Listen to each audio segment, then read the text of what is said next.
to illness. The House Oversight Committee, in the meantime, voting 23-15 to censure IRS Commissioner Koskinen over claims he obstructed an investigation into whether the IRS targeted conservative groups seeking tax-exempt status. Former House Oversight Committee Chairman, Republican Congressman Darrell Issa, on if this was politically motivated. Representative Issa, thanks for joining us.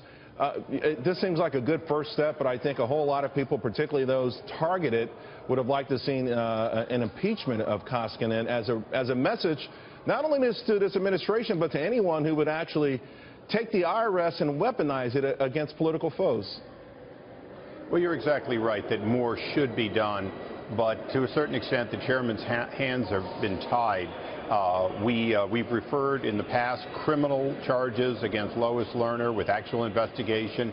A political decision was made at the Department of Justice not to indict, even though the law clearly said they had to present it to the grand jury. When we held Eric Holder in contempt for a number of violations, and there are more, we now know that he is guilty of obstruction of justice. Again, we referred it. The Department of Justice did not pursue it. We've been in court trying to get documents there for years. So the idea that we would send an impeachment to the Senate and go through all of that, knowing that, quite frankly, it is unlikely to succeed, Chairman Chaffetz made a good decision, which was to ask the Democrats on the committee and hopefully the Democrats on the House floor to really consider whether or not we can tolerate somebody giving false testimony to Congress, which he did, not living up to the requirement to preserve documents, which he did. The list is fairly long. The vote appears to be partisan, but I would say that it's partisan on behalf of the Democrats who know they've been lied to, who know that the commissioner did not preserve documents, and that's all the censure really is doing, is making it clear that he did that wrong, which they know he did. So to a degree, it's a victory, but where do we go from here? The list has gotten substantially longer. It's taken 3 years to get this much out of them, this sort of honesty. There's still question marks out there, and you wonder not only what happens to these groups that were targeted, but does this dissuade anyone in the future from using, again, the IRS, one of the most feared agencies out there, to use it as a political weapon to blunt the opinions of those that don't agree with you, is something that anyone across any political aisle should be offended and worried about.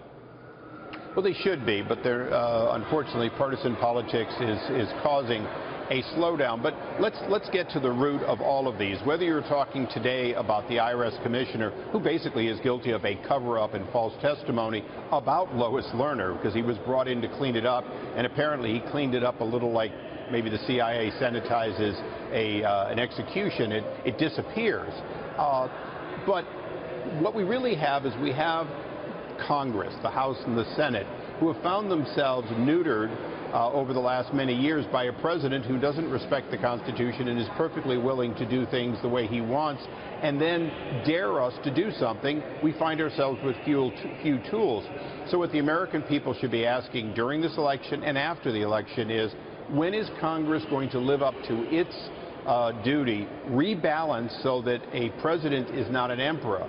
And this is particularly important because It appears as though we have two candidates, both of whom, and I'm trying to be nonpartisan, would probably push the envelope in the same direction that President Obama has done. So the question for the voters are they going to hold their members of Congress accountable to hold the executive branch accountable? And that's part of what today's vote's about, is at least making the effort, going on record, to try to hold executive branch officials accountable when they give false testimony to Congress and other violations. Well, to your point, I think a large part of this election, too, is a lot of these voters don't believe that Congress has done its job. Perhaps this is a step in that direction as well.